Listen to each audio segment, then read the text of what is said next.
வணக்கம். டான் தமிழின் காலை நேர பிரதான செய்தி அறிக்கை. செய்திகளுக்காக இணைந்திருக்கும் டான் கிருஷ்ணாயினி உருத்திரராசன். முதலில் உள்நாட்டுச் செய்திகள்.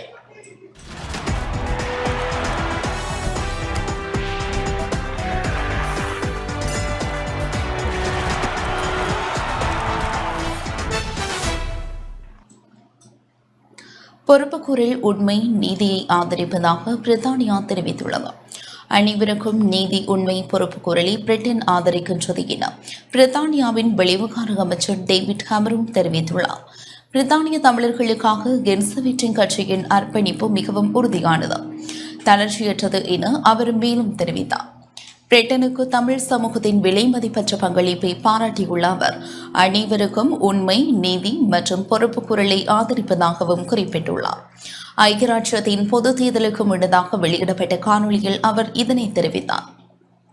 பிரிட்டனின் தமிழ் சமூகம் என்பது பெரும் வெற்றி கதையை எங்கள் நாட்டின் வாழ்க்கைக்கு தமிழர்கள் விலை மதிப்பற்ற பங்களிப்பை வழங்குகின்றார்கள். வர்த்தகம் முதல் கற்பித்த மருத்துவம், உங்கள் உயிர் துடிப்புள்ள கலாச்சாரம் போன்றவற்றின் மூலம் நீங்கள் விலை மதிப்பற்ற பங்களிப்பை வழங்குகின்றீர்கள். எங்கள் தேசிய வாழ்வின் பல பகுதிகளிலும் தமிழர்கள் முக்கிய பங்கை வகிக்கின்றீர்கள். எமது தமிழ் சமூகத்தின் வெற்றிகளை பிரிட்டனின் எத்தனையோ சாதிக்க முடியும் என்பதற்காக ஒரு முன்மாதிரியாக நாங்கள் உங்கள் அபிலாஷைகளுக்கும் எதிர்காலத்திற்கான நம்பிக்கைகளுக்கும் எப்போதும் ஆதரவளிப்போம். பல பிரித்தானிய தமிழர்கள் இலங்கையின் நன்மையை கால வழிகளால் தொடர்ந்தும் பாதிக்கப்படுகின்றனர் என்பது எனக்கு தெரியும். இந்த வருடம் இலங்கையில் மோதல்கள் முடிவடைந்து 15 ஆண்டுகள் பூர்த்தியாகியுள்ளன. எனது நினைவுகள் கொல்லப்பட்டவர்கள் மற்றும் காணாமல் ஆக்கப்பட்டவர்களை தேடுபவர்கள் குறித்ததாக உள்ளன. 1948ஆம் ஆண்டின் பின்னர் இலங்கையின் வடபகுதிக்கு பயணித்த முதல் பிரதமர் அல்லது தலைவர் நானாவே. யுத்தத்தின் மோசமான விளைவுகள் குறித்து நான் நேரடியாக கேட்டறிந்து கொண்டேன். அன்று நான் வழங்கிய அர்ப்பணிப்பு இன்றும் உள்ளது, நீடிக்கின்றது. அனைவருக்கும் நீதி உண்மை பொறுப்பு குரலை பிரிட்டன் ஆதரிக்கின்றது என டேவிட் ஹமரோன் தெரிவித்துள்ளார். And we have been leading international efforts on human rights and transitional justice in Sri Lanka. A Conservative government will also continue to work with all to make the இந்திய வெளிவிவகார அமைச்சர் இன்று நாட்டிற்கு விஜயம் செய்ய உள்ளார். இந்திய வெளிவிவகார அமைச்சர் சுப்பிரமணியம் ஜெய்சங்கர் இன்று 2 நாள் அதிகாரப்பூர்வ விஜயமாக இலங்கை வருகின்றார். இந்த நிலையில் அமைச்சர் ஜெய்சங்கர் திருகோணமலைக்கு செல்வார் என தெரிய வருகின்றது. திருகோணமலையில் இந்திய அரசாங்கத்தின் முதலீட்டில் மேற்கொள்ளப்பட்டு வரும் அபிவிருத்தி திட்டங்களை ஜெய்சங்கர் ஆய்வு செய்வார். அத்துடன் நாடாளுமன்ற பிரதிநிதித்துவம் கொண்ட தமிழ் தேசிய கட்சிகளுடனும் கலந்துரையாடலை நடத்தவுள்ளதாக தெரிவிக்கப்படுகிறது.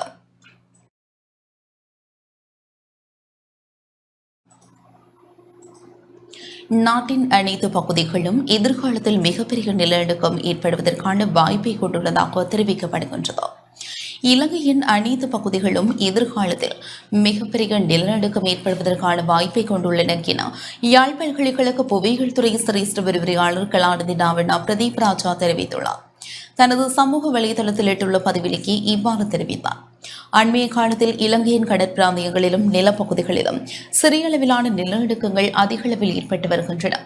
இவை எதிர்காலத்தில் மிகப்பெரிய அளவில் நிலநடுக்கங்கள் இடம்பெறலாம் என்பதற்கான சமிச்சைகளாகவே கருதலாம். அனர்த்தங்கள் தொடர்பான விழிப்புணர்வை சகல பிரஜைகளுக்கும் வழங்க வேண்டும்.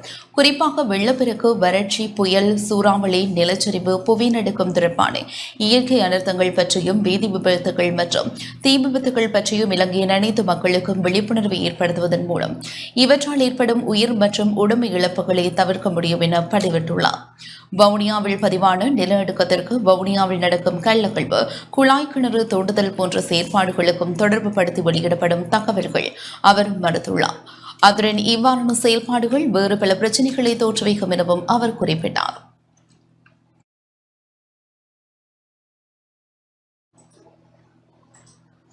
மதுபான விற்பனை நிலைய உரிமம் வழங்குவதற்கான நிறுத்துமாறு மகாநாயக்க தேரர்கள் வலியுறுத்தியுள்ளனர். மதுபான விற்பனை நிலைய உரிமம் வழங்குவதனை நிறுத்துமாறு மல்வத்து மற்றும் அஸ்கரிய பீடங்களின் மகாநாயக்க தேரர்கள் அரசாங்கத்திடம் கோரிக்கை விடுத்துள்ளனர். மதுபான விற்பனை நிலையங்களை திறப்பதற்கான உரிமத்தை வழங்குவதனால் சமூக சீரழிவுகள் ஏற்படக்கூடும் என அவர்கள் தெரிவித்துள்ளனர். சுயநலவாத பொருளாதார மற்றும் அரசியல் நோக்கங்களுக்காக அரசாங்கம் மதுபான விற்பனை நிலைய உரிமங்களை வழங்குவதனை மகாநாயக்க தேரர்கள் என்ற ரீதியில் எந்த வகையிலும் அனுமதிக்கப் போவதில்லை என மேலும் தெரிவித்துள்ளனர்.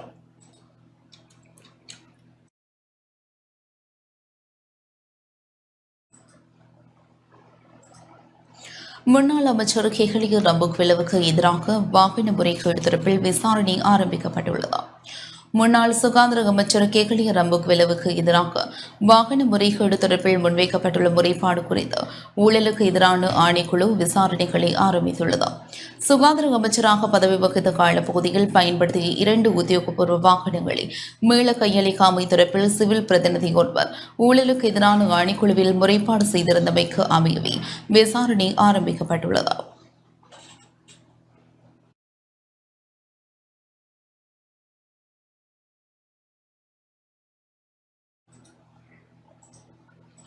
யாழ்ப்பாணம் நெடுந்தீவு பகுதியில் இடம்பெற்ற மோதலில் ஒருவர் உயிரிழந்துள்ளார்.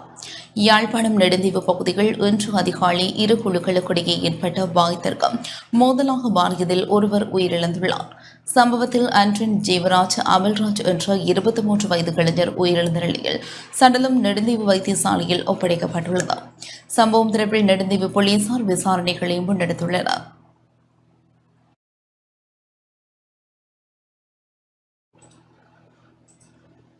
தென்மேற்கு பகுதியில் தற்போது நிலவும் மழையுடனான வானிலை நாளை முதல் அதிகரிக்கக்கூடும் என தெரிவிக்கப்பட்டுள்ளது.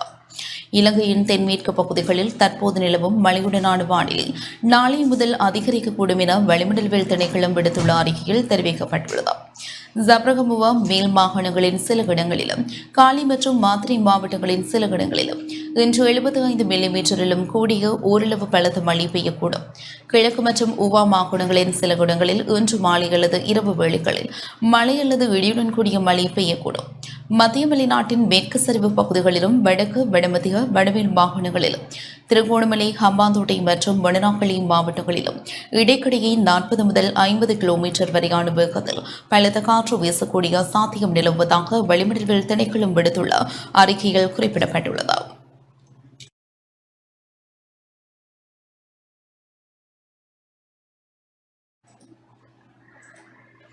பின்மொழிவாய்க்கால் நூலின் ஆய்வு நிகழ்வு நேற்று யாழ்ப்பாணத்தில் இடம்பெற்றது. சிவில் சமூக செயற்பாட்டாளர் அருட்தந்தை எழில்ராஜன் ராஜேந்திரம் எழுதிய பின்மொழிவாய்க்கால் நூலின் ஆய்வு நிகழ்வு நேற்று மாலை யாழ்ப்பாணத்தில் இடம்பெற்றது. தமிழ் சிவில் சமூக அமையத்தின் ஏற்பாட்டில் இடம்பெற்ற நிகழ்வில் நூலாசிரியர் அருட்தந்தை எழில்ராஜன் ராஜேந்திரம், யாழ்ப்பாண பல்கலைக்கழக கலைப்பீட பீடாதிபதி எஸ் ராகுராம், யாழ்ப்பாண பல்கலைக்கழக அரசியல் துறை தலைவர் KT கணேசலிங்கம், சிரேஷ்ட சட்டத்தரணி குருபரன் மற்றும் சிவில் சமூக செயற்பாட்டாளர்கள் என பலரும் பங்கேற்றனர். தமிழ் நேஷனல் டெமோக்ரஸியை நாங்கள் கற்பனை பண்ண முடியாத வரைக்கும் அல்லது அதை பலப்படுத்தாத வரைக்கும் நாங்கள் இந்த காலத்தில் நாங்கள் எதிர்நோக்கிற இடர்களில் இருந்து வெளிவாரத்துக்கான வாய்ப்புகள் மிக மிக குறைவு. எங்களுடைய ஒரு பெரிய துரதிர்ஷ்டம் என்னென்றால் எங்கள் தொடர்பான ஆராய்ச்சிகள் எல்லாம் எங்களுடைய அஜெண்டா செட்டிங் அல்லது எங்களுடைய சித்தாந்தத்துக்கு முரணாகத்தான் கூடுதலாக இருக்குது. காரணம், அந்த ஆராய்ச்சியில் ஈடுபட விரும்புபவர்கள் உரையாடக்கூடிய நபர்கள் கூட எங்கள் மத்தியில் இப்போ குறைஞ்சோடு போகுது. தேசிய அரசியல் சார்ந்திருக்கக்கூடிய இந்த பரப்பு எல்லை என்பது ஒரு வலுவான நியாயப்பாடுகளையும் கேள்விகளையும் எங்கள் மீது ஏற்படுத்துவதற்கு இது முயற்சிக்கின்றது. நான் நினைக்கிறேன், இந்த பரப்பு எல்லைகளுக்குள்ளால் அவதானிக்கப்படுகின்ற போது ஈழத்தமிழர்கள் இந்த முள்ளிவாய்க்காலினுடைய பரப்பு எல்லைகளுக்குள்ளே இந்த காலப்பகுதியில் எத்தகைய நிமிர்வை அவர்கள் ஏற்படுத்தி கொண்டார்கள், எந்தெந்த இடத்தில் அவர்கள் பலவீனமாக இருந்தார்கள் என்பதை முதன்மைப்படுத்துகின்ற விதத்தில் இந்த பகுதி முன்னுதாரணமாக விவாதிக்கப்படுகிறது. இந்தியாவை பொறுத்தவரை பௌத்த மதத்தினுடைய போதனையில் இருந்து அதனுடைய நியதிகள் நடுநிலைமை சார்ந்திருக்கக்கூடிய நியாயப்பாட்டு குறித்துடைய ஒரு தேசமாக அதை கட்டமைப்பதற்கு அது முயற்சித்து அதில் பெருமளவுக்கு அணிசேராமை என்ற ஒரு போலி உருவத்தை முதன்மைப்படுத்தி அது ஏறக்குறைய தன்னுடைய வலுவையும் இழந்திருக்கின்றது. நாட்டின் பொருளாதாரத்தை போட்டித்தன்மையுடன் டிஜிட்டல் பொருளாதாரமாக மாற்ற வேண்டும் என ஜனாதிபதி ரணில் விக்ரமசிங்க தெரிவித்துள்ளார். நாட்டின் பொருளாதாரத்தை போட்டித்தன்மையுடன் டிஜிட்டல் பொருளாதாரமாக மாற்ற வேண்டும் எனவும் சிலர் நீதிமன்றத்திற்கு செல்வதால் மட்டும் நாட்டை அபிவிருத்தி செய்ய முடியாது எனவும் ஜனாதிபதி ரணில் விக்ரமசிங்க தெரிவித்துள்ளார்.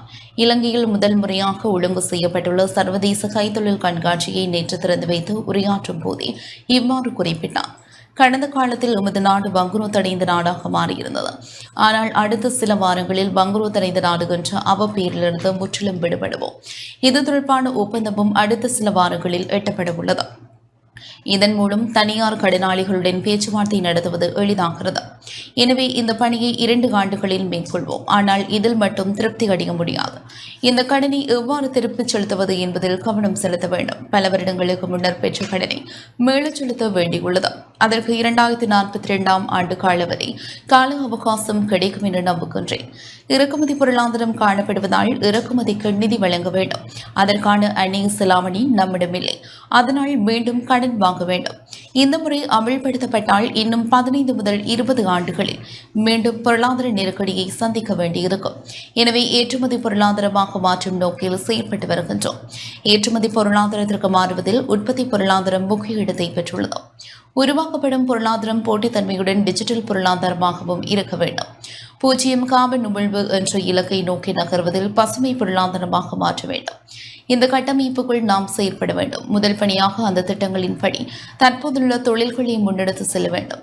ஒரே இரவில் யாராலும் போட்டித்தன்மையை உருவாக்க முடியாது. நமது அண்டை நாடான இந்தியா தற்போது கைத்தொழில் துறையில் பாரிய முன்னேற்றத்தை கண்டுள்ளது. தமிழ்நாடு, தெலுங்கானா, ஆந்திரா ஆகிய மாநிலங்கள் இதே வளர்ச்சியை கண்டுள்ளன. நாமும் அதனுடன் இணைந்திருக்க வேண்டும். இந்த விடயத்தில் உலக நாடுகளுடன் இணைந்து செயல்படுவோம் என்று நம்புகின்றோம். எனவே முதலில் செய்ய வேண்டியது தொழில்களை போட்டி நிலைக்கு கொண்டு வர வேண்டும். அதற்கு தேவையான அனைத்து உதவிகளையும் வழங்க அரசு நடவடிக்கை எடுத்துள்ளது. நாட்டில் சூரிய சக்தி மற்றும் காற்றாலை மின்சாரத்தை பயன்படுத்துவதற்கும் பசுமை ஹைட்ரஜனை பெறுவதற்கும் இந்தியா ஒத்துழைக்கும் என எதிர்பார்க்கின்றோம். வடக்கு கடல் பரப்பை கொண்டு அதன் நன்மையை அடைவோம். அதன் முதல் படியாக அதானி இலங்கை வந்தார். இதேபோன்று புதிய பாதையில் பயணிக்க வேண்டும். நாட்டில் சிலர் ஒவ்வொரு விடயங்களுக்கும் நீதிமன்றம் செல்கின்றனர்.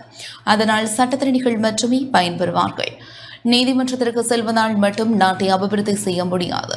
எமது தேசிய கொள்கைகளின்படி நாம் முன்னேற வேண்டும். இத்தொழில்களின் முன்னேற்றத்திற்காக புதிய வேலை திட்டம் ஒன்றை கலந்துரையாடி தயாரிக்குமாறு தொழில் அமைச்சுக்கு ஆலோசனை வழங்கியுள்ளேன். அந்த செயற்பாடுகளை வலுப்படுத்தும் வகையில் பொருளாதார மாற்றத்தை சட்டத்தை நாடாளுமன்றத்தில் சமர்ப்பிக்கின்றோம் என குறிப்பிட்டார். අග්නිජික ආසියාවක් කරන්න අපි බලාපොරොත්තු වෙනවා. එහෙනම් අපි මෙතෙන්ට යන්න තියෙනවා. ඒ නිසා පළමුවෙන්ම තියෙන්නේ ඔබේ කර්මාන්ත තරඟකාරී තත්වයකට ගේන්න. ඒ සඳහා අපි අම්මතුමා එක්ක ඒ වැඩ කටයුතු කරගෙන යනවා. ඒ ගැන දැනුම් දීලා තියෙනවා. මේ සඳහා මුදල් උවමනයි. இலங்கையில் முதல் முறையாக ஒழுங்கு செய்யப்பட்டுள்ள சர்வதேச கைத்தொழில் கண்காட்சி நேற்று ஆரம்பமானது. இந்த கண்காட்சியை ஜனாதிபதி ரணில் விக்ரமசிங்க திறந்து வைத்தார். கைத்தொழில் மற்றும் சுகாதார அமைச்சர் ரமேஷ் பத்ரவின் ஆலோசனையின் கீழ் கைத்தொழில் அமைச்சின் வழிகாட்டலில் கைத்தொழில் அபிவிருத்தி சபையினால் ஏற்பாடு செய்யப்பட்ட இந்த கண்காட்சி எதிர்வரும் 23ஆம் தேதி வரை பண்டார் நாயக்க ஞாபகார்த்த சர்வதேச மாநாட்டு மண்டபத்தில் இடம்பெறவுள்ளது. பல்வேறு நாடுகளை பிரதிநிதித்துவப்படுத்தும் சர்வதேச தொழில் முனைவோர் மற்றும் உள்ளூர் பாரிய மற்றும் நடுத்தர அளவிலான தொழில்துறையினர் இதில் பங்கேற்றுள்ளனர். 1307 கண்காட்சி கூடங்களை உள்ளடக்கிய கண்காட்சியில் பசுமை தொழில்துறை வளாகம் தனி வலயமாக அமைக்கப்பட்டுள்ளது. இந்த கண்காட்சிக்கு இணைந்ததாக பசுமை தொழில் மயமாக்கல் குறித்த நிபுணத்துவ மாநாடும் இடம்பெறவுள்ளது. கண்காட்சியை திறந்து வைத்த ஜனாதிபதி கண்காட்சி கூடங்களையும் பார்வையிட்டார். இந்த நிகழ்வில் ராஜாங்க அமைச்சர்களான பிரசன்ன ரணவீர, சமர சம்பத் தசநாயக்க, பாராளுமன்ற உறுப்பினர்களான வஜ்ராபே வட்டன, சம்பத் அத்தகோரில, கைத்தொழில் அமைச்சின் செயலாளர் ஜாந்தவீர சிங்கம், சுகாதார அமைச்சின் செயலாளர் பாலித குணரட்ன மகிபால, கைத்தொழில் அபிவிருத்தி சபை தலைவர் ஜாரங்க அழகு பெரும, தொழில் மேம்பாட்டு சபையின் பணிப்பாளர் நாயகம் HMS சமரகோன், மேல் மாகாண ஆளுநர் ரிஷான் குணத்திலகம் மற்றும் வெளிநாட்டு தூதுவர்கள், கூட்டுத்தாபன தலைவர்கள் மற்றும் அனுசரணை வழங்கும் நிறுவனங்களின் அதிகாரிகள் ஆகியோர் கலந்து கொண்டனர்.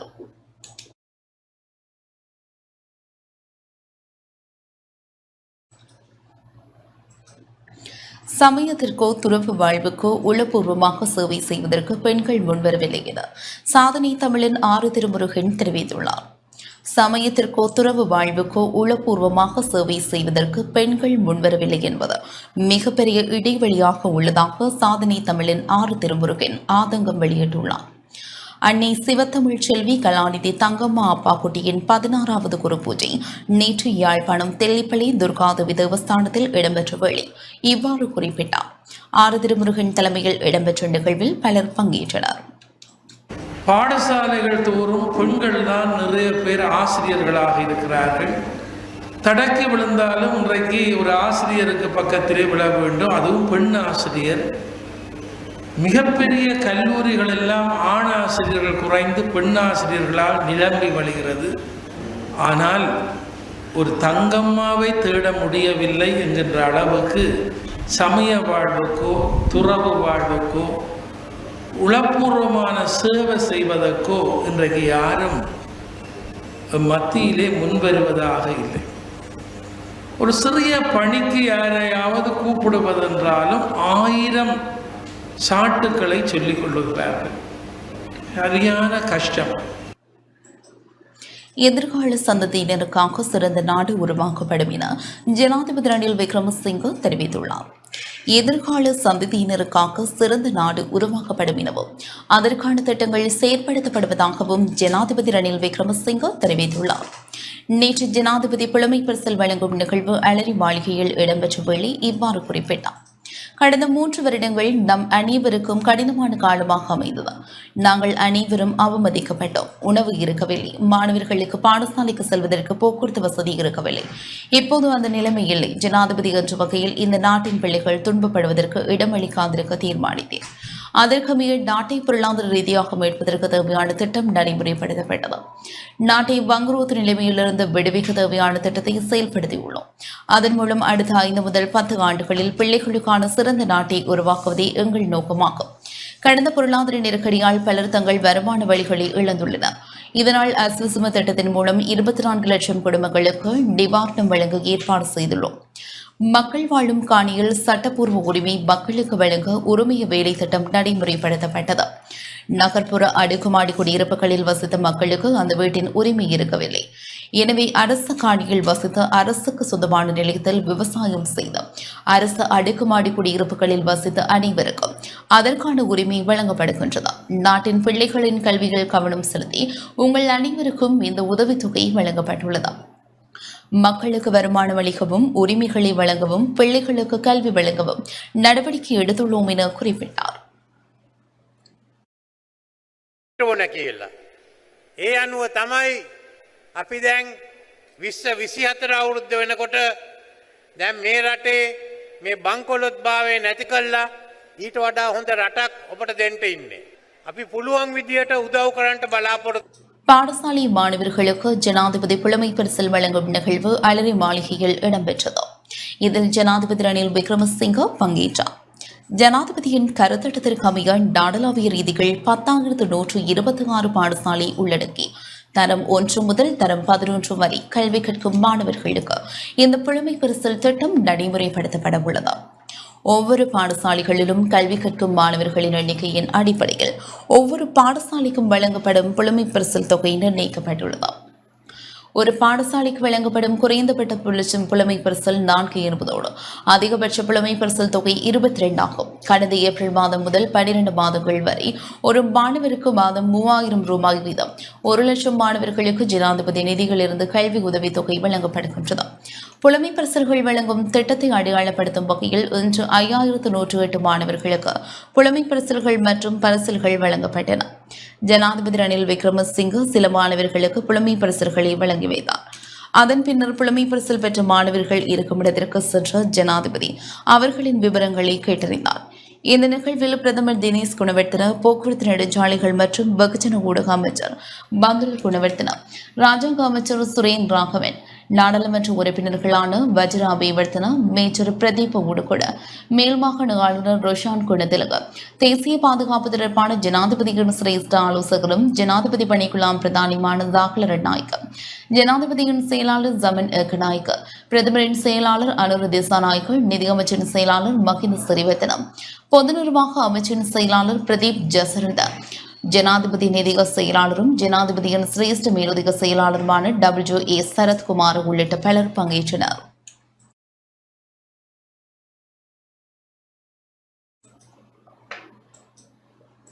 இத்துடன் இந்த செய்தி அறிக்கை நிறைவு பெற்றது. தொடர்ந்தும் எமது நிகழ்ச்சிகளோடு இணைந்திருங்கள். வணக்கம்.